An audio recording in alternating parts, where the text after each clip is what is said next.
Lang kasuhan si dating Presidente Duterte at long overdue na ito. Libo-libo ang pinapatay ni Duterte pero wala pang napapanagot. Sinasabi natin dito na dapat ay yung kaso na ito ay matagal na, pati na rin siguro. Senator De La Rosa? Sagot ko dyan is conditional, no? Hybrid. Pwedeng yes, pwedeng no. Yes, in the sense na nobody is above the law.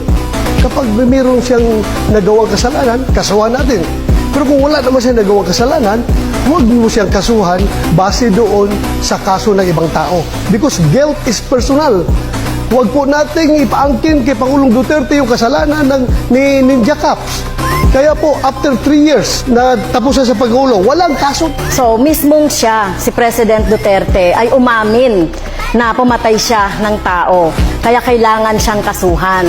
At ito, sino ba yung nagdisenyo ng mga policy na ito? Siya rin at nag-cause ng pagpatay. Maging si Senator Senator Bato ay dapat kasuhan. Gigil na gigil kang kasuhan si Pangulong Duterte at ako ng mga kaso na hindi mo kami maliling. Kumusta na po yung conviction mo sa kasong child trafficking? Ano na po nangyari? Bakit andyan ka pa? Hindi ka pa nakulong. Ang ordinaryong tao nagtatanong, porque congresswoman ka, hindi ka nakulong.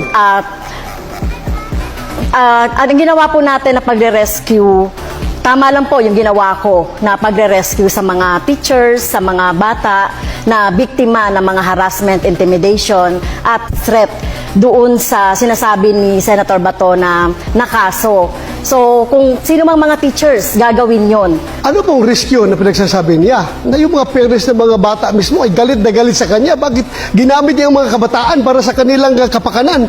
Walang rescue nangyari doon. In fact, konbiktado ang asa sa kaso eh. There was no rescue.